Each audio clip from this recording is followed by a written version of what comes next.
Hello all, welcome to my channel Suhi kitchen. ఈరోజు మన వీడియోలో టేస్టీగా చాలా ఈజీగా బ్యాచిలర్స్ కూడా చేసేసుకునే చికెన్ పలావ్ ఎలా తయారు చేసుకోవాలో ఈ వీడియోలో చూద్దాం. బాగుంటుంది, మీరు కూడా ట్రై చేయండి. పొడి పొడిగా బిర్యానీ కన్నా చాలా బాగుంటుంది. ఒకసారి ట్రై చేయండి. ఇప్పుడు ముందుగా మనం స్టవ్ మీద కుక్కర్ పెట్టేసుకోవాలి. ఈ కుక్కర్లో నేనైతే కనుక ఇవైతే పలావ్ సరుకులు తీసుకున్నాను. కొంచెం షాజీరా, కొంచెం పలావ్ ఆకు, అలాగే కొంచెం దాల్చిన చెక్క, లవంగాలు అవన్నీ వేసేసుకొని బాగా వేపేసుకుంటున్నాను. ఈ బాగా వేపేసుకున్న తర్వాత నేనైతే ముందు ఆనియన్స్ వేయట్లేదండి. నేనైతే చికెన్ యాడ్ చేస్తున్నాను. చికెన్ యాడ్ చేయడం వల్ల ఏంటంటే ఆ ఆయిల్లో చికెన్ అనేది బాగా మగ్గి చాలా అంటే చాలా టేస్టీగా ఉంటుంది. దీని మీద అయితే మూత పెట్టకూడదండి. మూత పెడితే కనుక మనకి వాటర్ అనేది వచ్చేస్తుంది బాగా. అలా పెట్టకుండా ఉంటేనే జ్యూసీగా ఉంటుంది ముక్క అనేది. ఇప్పుడు ఇవి బాగా వేగిపోయిన తర్వాత ఇందులో మనం పచ్చిమిర్చి, క్యారెట్, అలాగే టమాటా ముక్కలు, ఉల్లిపాయ ముక్కలు వేసేసుకుని బాగా కలిపేసుకుందాము. కలిపేసుకుని ఇవి హైలోనే కొంచెం సేపు వేగనివ్వండి. వేగిన తర్వాత కొంచెం సేపు మూత పెట్టేయాలి. మూత పెట్టుకుంటే ఏంటంటే ఇవనేది మనకి టమాటా అన్నీ అవి అనేది మగ్గిపోతాయి. మగ్గిపోయిన తర్వాత ఒక 2 మినిట్స్ మగ్గించుకున్న తర్వాత ఇందులోకి ఇప్పుడు మనం అల్లం వెల్లుల్లి పేస్ట్ అనేది యాడ్ చేసేసుకుందాము. ఇదైతే చాలా బాగుంటుందండి. ఒకసారి ట్రై చేయండి ఇంట్లో ఏమీ లేనప్పుడు.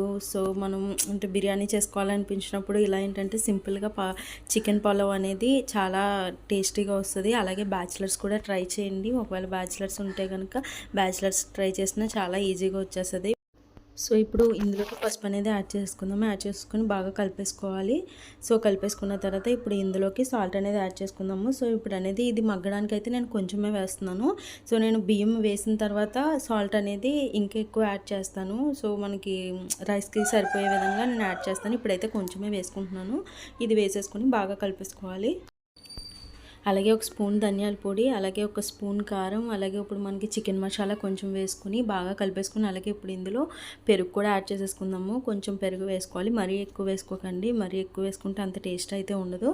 ఇప్పుడు నేను కసూరి మేతి కూడా వేసుకుంటున్నాను. కొంచెం వేసుకోవాలి కసూరి మేతి. కసూరి మేతి వేసుకోవడం వల్ల మనకి ఆరోగ్యానికి కూడా చాలా మంచిది. కసూరి మేతి ఏంటంటే మనకి మెంతాకు ఉంటుంది కదా, దాన్ని ఎండబెడతారు అంతే. అది కసూరి మేతి. అది చాలా టేస్టీగా ఉంటుంది. చికెన్లో కానీ ఇందులో కానీ మనకి బిర్యానీస్లో కానీ పలావ్స్లో కానీ చాలా బాగుంటుంది. కర్రీస్లో కూడా చాలా బాగుంటుంది.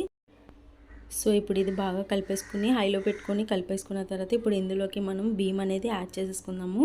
ఇప్పుడు నేనైతే కనుక అంటే గ్లాసున్నర తీసుకుంటున్నాను, అంటే లోటన్నర తీసుకుంటున్నాను. లోటన్నరకి నేనైతే కనుక 3 గ్లాసులు వాటర్ వేస్తున్నాను. సమానంగా వేయండి. మరీ ఎక్కువ వేసినా సరే కొంచెం మెత్తగా అయిపోద్ది. మీకు రైస్ అనేవి పర్ఫెక్ట్గా రావాలి అంటే కనుక సమానంగా వేయాలి.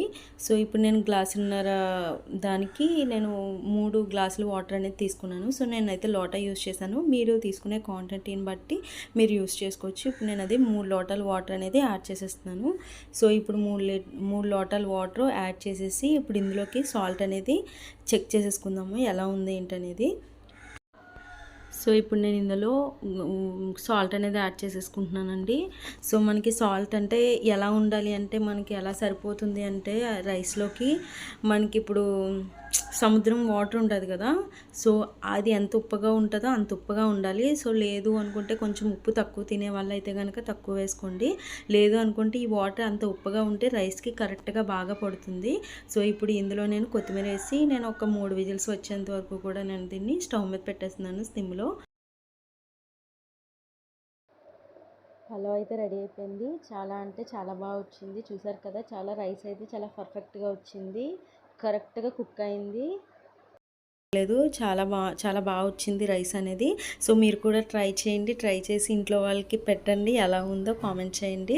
వీడియో నచ్చితే లైక్ చేయడం మర్చిపోకండి. థ్యాంక్